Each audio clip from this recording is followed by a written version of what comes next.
Hello everybody, it's Flesson19 and today I want to bring you a guide on how I pick and train companions. This will be a simplified guide. Because of all the nuances and all the training involved into the game, this is a video that could take 30 to 60 minutes long to explain every single detail when it comes to skills. This is one of the most important things when choosing a companion, and how easy it is to actually level them. So I will not be going through every single skill, but I'm going to give you 4 ways that you can train a companion depending on what skills they have. I will also not be including blacksmithing, which is the easiest way you can ever level a companion. I'm not going to do that because in the future, blacksmithing will be changed. When you go to get a companion, certain companions have certain skills.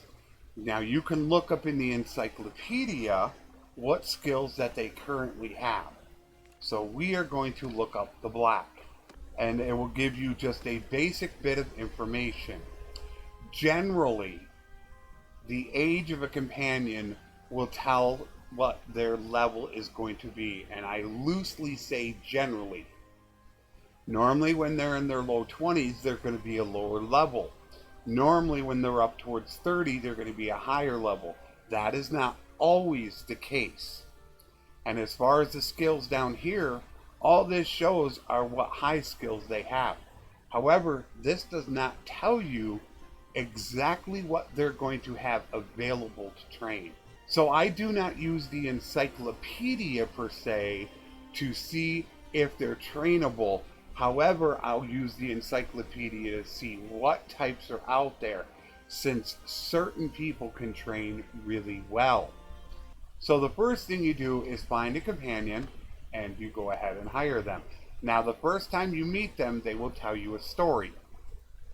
If you don't take them and you come back to them again, they will not tell you the story. That doesn't mean that you don't want them, that just means you haven't talked to them. And I will specify that in just a moment. So I will take them into the party, and now I will look at their skills. Now here are the 2 factors that determine how good they are. First of all, what level are they? They will normally be between levels 11 and 18. That is about the general level you will find them. Once you see that, you're going to look for this green focus right here. The more of this you see, the more they have to level. So what you're doing is you're looking at certain skills. Some are easier to raise than others. The 3 best skills that I take, number 1 is Steward. It is without a doubt the easiest skill to raise, because all you do is you make them the quartermaster and they get it. Having 4 different food types will gain you Steward. However, having more troops gains you levels faster. You need to double check when you make somebody the quartermaster, because that maximum number will go down. So all you do for Steward is you just put them in the group and let time pass by, whether you're going out and doing something or you're just sitting there, and they will immediately gain Steward every single day. As you can see, she gained 10 points immediately.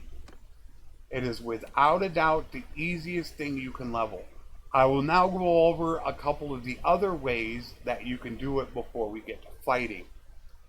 If you want to make them run a caravan, they will gain trade EXP slowly over time. If you have somebody that has a lot of trade and you have time to spare, you can make them run a caravan to gain skill. If you want to make them an emissary to gain charm skill, all you need to do is leave them in a town. Any companion you have that is alone in a town will become an emissary. To make somebody an emissary, you hit this little cross up here. Their name will come up and you just leave them in the settlement. Now over time they will run charm checks. The higher the charm, the better chance of succeeding, and also more you will gain. If you leave them in a town for a while, they'll gain charm.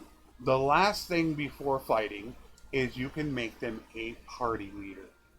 Now, if this is somebody that has skills in a bunch of different areas, this is one of the greatest ways to have them level. First of all, you choose what weapon you want them to have. As you can see, she has one-handed and throwing. I will go ahead and I would throw a one-handed sword and a shield on her. Has very little riding, but has quite a bit of athletics. So I will leave her on foot and make her an infantry. She will then gain those two skills when she gets into battles. Everyone, including party leaders, gains scouting on their own. So she will gain scouting. She will also gain tactics by simulated battles. She will gain roguery when she turns in prisoners. She will gain a little bit of leadership by hiring new troops. She will gain steward because she has her own party and is the quartermaster. And they will also gain medicine when the troops get injured. So having them run a party is a tremendous way to gain skills if they have a bunch of green in a whole bunch of different areas that relate to running a party. Just be cautioned that it can be very expensive to run a party. If you have a little bit of time on your hands, one of my favorite ways to do it is to have them as a horse archer. If they have points available, she does, but it's very little. What you want to do is you want to give her a horse. We need to pick her back up.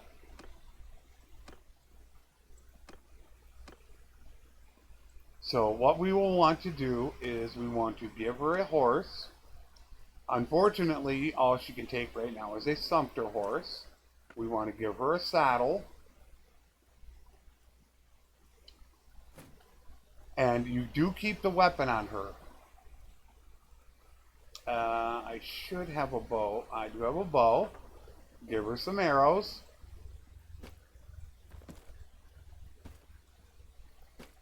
And normally you do want to buy them equipment because they can get hit. She is now set to go.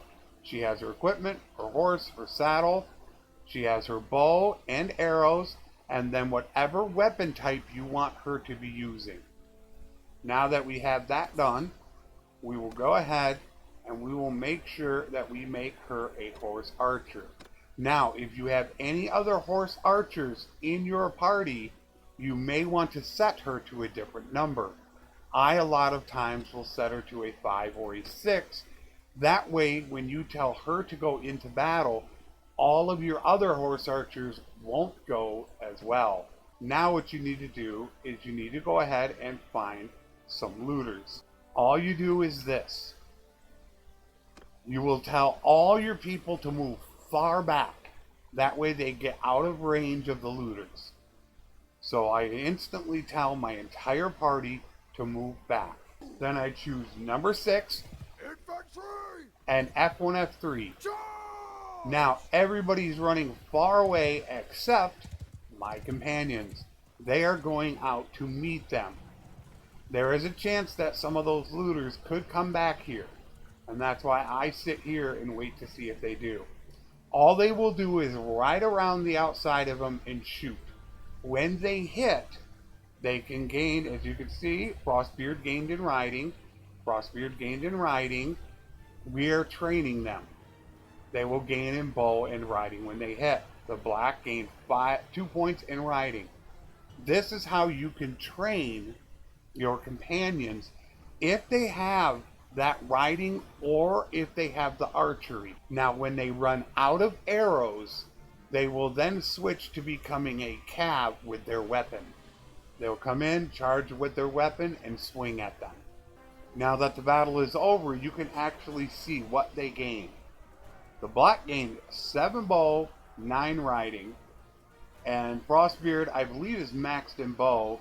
He gained 5 more riding. That is the 4 different ways that I train them. Whether you have them run a caravan for trade, an emissary for charm, you can have them gaining scouting and steward, depending on if you want them as the scout or quartermaster in your army, or if you want them fighting. Either running a group can gain a bunch of different skills, or if you just want to make them a horse archer. Those are the ways that I train them. But the most important thing you always want to look for when you get that companion is, do they have the skills available? I do not want him. Now, if you ever want to get him again, you can just go ahead and kick him. However, if you know you never want him again, here is one simple thing you can do. Take everything off of him. And if you want to get greedy, make sure you check his civilian clothing. But you don't have to do the civilian clothing. That's only if you want to get greedy. Now I will go ahead and kick the Mad from my clan. Now if you ever come back to him, he will appear to be almost naked. That is a telltale sign to me I never want him again. So that is the easiest way, because if you just dump him in, you might think to yourself, oh, have I checked him or not? And you might waste another 300-400 to look at him. Some people will also say, but if you talk to somebody the first time, they will tell you a story, which they do right here. And if I walk into him the next time, he will not tell you this story. And people will say, well, that's how you can tell you've never had him before. But that's not true. As I told you, the last guy had 2,000 costs to get him. What if early in the game you didn't want to take him because he cost so much and you just left him? That means when you come back, it will just say, do you want him again? So you'll think that, okay, well, I've had him, I don't need him. But you actually never checked him. So that is one way that I know to never want him again.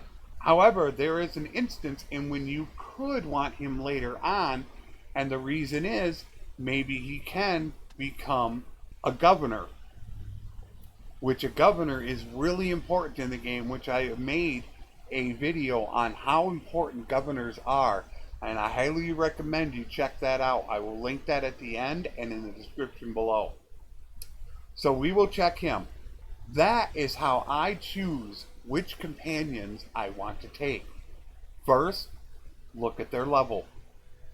Then, look and see how much green they have to train in those areas. And third, what are you going to use him for? Is he just going to be an infantry captain? You can take him right away. Do you want to build him up to be a horse archer? Do you plan to have him as a governor? Do you want him to go ahead and run a caravan? You have to decide what you're going to use him for. So I took the time to train him a little bit. You get him those points, and they can actually become better than an actual spice bender or swift. So learning what level they are, where they have points available, and training them properly can make them a better companion than ones that are actually designed to run what they're supposed to, which would be swifts or spice benders. So that is how I choose and train companions. As I said, I wanted to keep this brief because it can be very complex. If there is anything that you do not understand, leave it in a comment down below and I will respond to you and give you an answer if you have a question. I will link the 2 videos now at the end, and I will put them down in the description below. So I hope this was helpful, and as you will see in any of my playthroughs at the beginning, this is what I do on all my companions. So if you're curious, watch one of the early parts of one of my playthroughs to see how I actually train them up. Until next time, take care, and thanks for watching.